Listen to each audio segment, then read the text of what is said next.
completely forgot to put that clip in last week's video, and it's just too good not to share. Okay, we have a massive topic today. I'm gonna tell you every expense that went into building my studio. Before we go all the way through all the prices, I think it might be kind of funny for you to know what my budget was, what our budget was, my wife and my budget for this project. We estimated that it would cost $15,000, that we could do the whole thing for $15,000. If you're thinking around the same thing, you might be a little bit surprised. I'm just gonna start listing things. I'm gonna go down the list of items, and I'll keep the prices up on the screen so you can see as we go the numbers just total up. First expense, the kit itself. The total came out to $9,890. There was no tax, no shipping. So whatever you see on the website is the price that your receipt will say. It's the final price. And just a reminder, the studio kit that we bought is called the Arlanda XXL. They have a couple versions of the Arlanda, but we went with the biggest one that we could get so that we could fit the studio and the shed all in one. I've had a couple people reach out to me and tell me that the price has gone up a lot since I bought it, but I'm looking at Allwood's website right now and I still see the Arlanda XXL for that exact same price that we paid for it. After we placed the order, the first thing that we needed to do was build the foundation, and the total price for that foundation was $2,000. We ended up spending $1,400 on material, which was the wood for the retaining wall, gravel being delivered, rebar, weed barrier that went down below the gravel. So $1,400 for the materials, and then we spent a total of $600 renting the stand behind skid steer, which I rented 2 times. Once to move all the dirt out of the way, and then I rented again to be able to put the dirt back around the retaining wall once we finished that. So $2,000 total for the foundation. If you keep hearing some cute little noises, just know that it's Isla. She's just hanging out with me. Next expense was subfloor, and that ended up costing $400. You don't even have to add that to your kit, but if you plan on insulating your kit and having air conditioning, you want to be able to keep that temperature as close as possible. So we added it just as an extra barrier to insulate the building. Next thing that I'll talk to you about is the electrical. That ended up costing $2,000 for the service and around $600, actually right at $600 for the parts. And just to give you a good idea of some of the other quotes that I got, most of the quotes, we got 3 quotes, were around $4,500 to $6,000. And then we had a family friend that we actually lucked out even being able to book him, and he did it for $2,000 kind of as a favor. So that price may not be representative to what you might find in the market.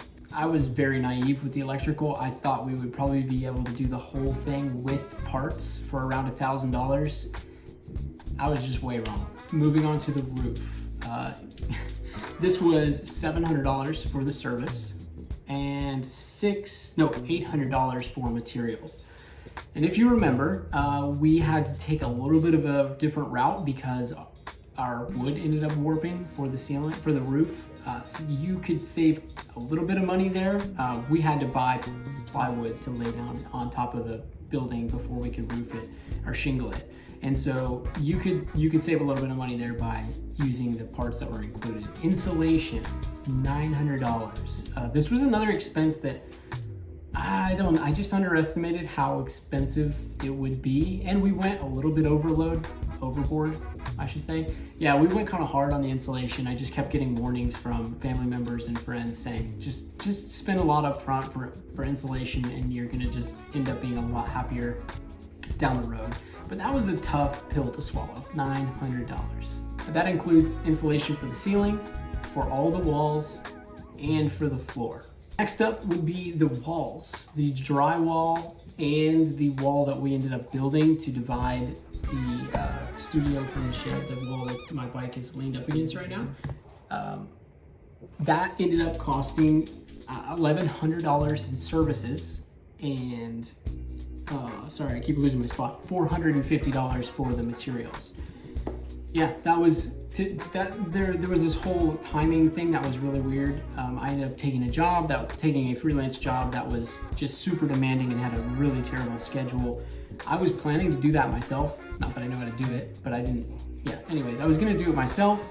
I ended up getting that job and we just ended up hiring it out. So it really wasn't a cost that what we had budgeted for, but at the same time, with this new job coming in, it made a lot of sense to just pay for it to be done.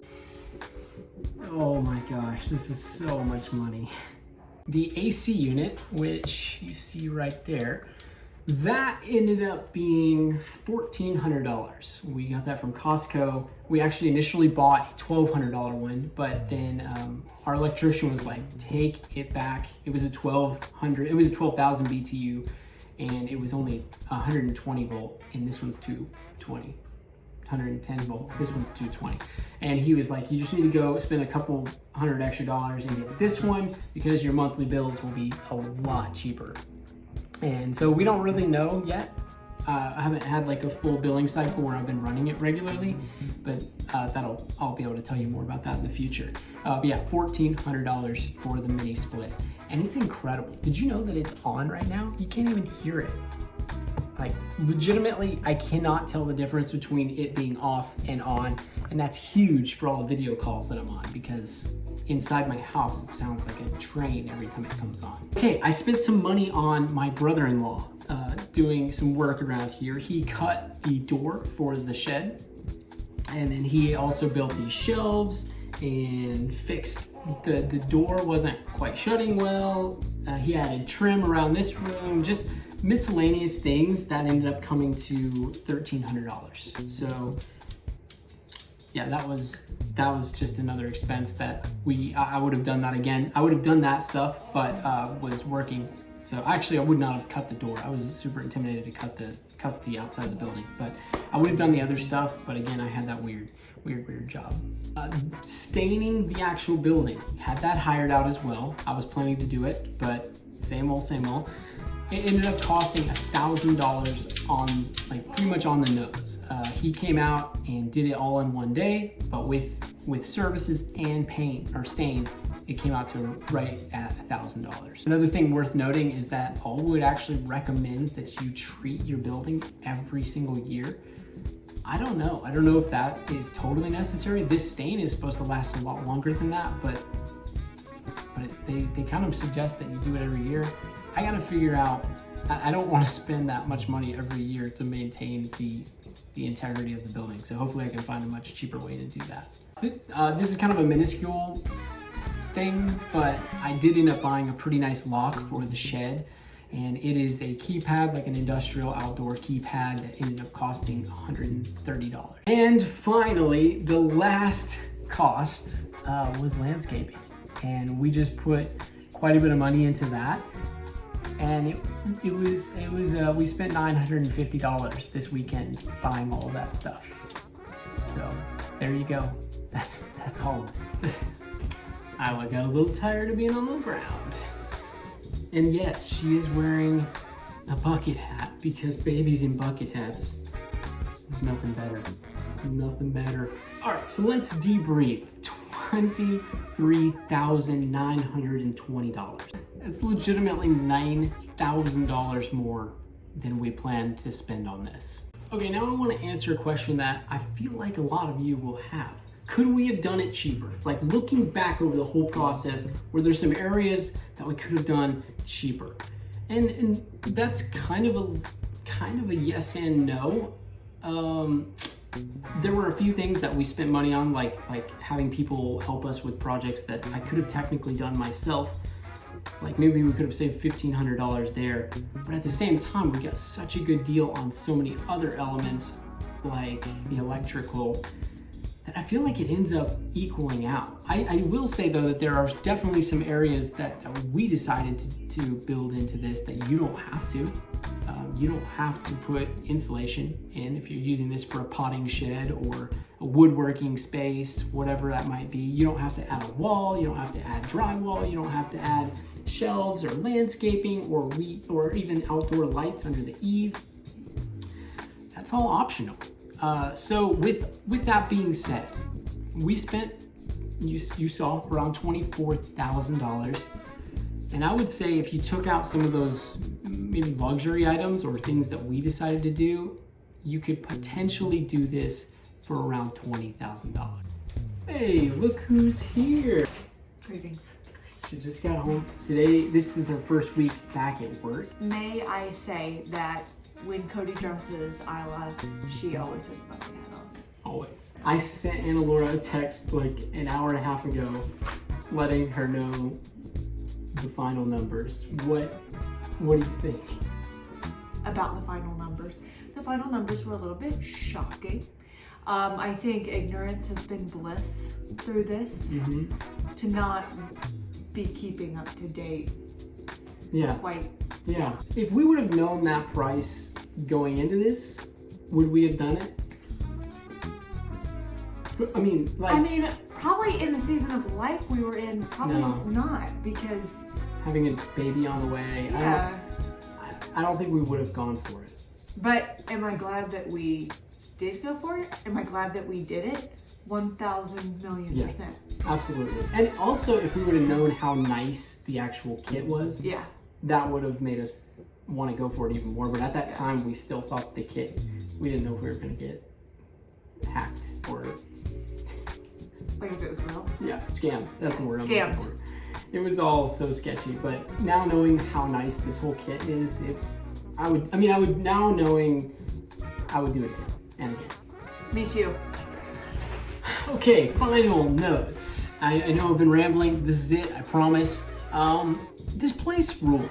It's the coolest building I've ever seen, and I love it. Not I've ever seen, but a reasonably priced building that I've ever seen. It's just incredible. We have friends come over, they're blown away. It's done exactly what we needed to do for our property. It's added a ton of value. I can say from experience at this point that you should be a little cautious with your budget for this thing. And it's nothing to do with Allwood. Like, that's just the sheer fact that you're about to build a building in your backyard or wherever you're going to put it. There are just a lot more costs involved than you think. You see that number on the website and you think, wow, like I could have that for that price. And what they deliver is insane for that price. Like the quality of the wood and everything is just miraculous that you can get a kit like this for that price. But all that said, you still have a lot of additional costs. And so I kind of just hope that this video just prepares you. To know that it is good to have a goal, to know where you're trying to hit and think that you can cut costs and everything, but at the same time, you don't want to get yourself in a situation where if it does go over budget, you're in trouble. So that's all I'm saying. Just wanted to leave you with my experience from all of this. I would love to know what you think about this information. It's been a little weird sharing this. It's a little embarrassing sharing how much money we spent on it, especially how naive I was. It's just not a good feeling to let you know that, but wanted to be insanely honest with you. Please let me know what you think. Comments, likes, whatever you want to do to just let me know that this was an interesting watch for you, and maybe helpful as well. I hope you have an amazing week. I will see you next Tuesday.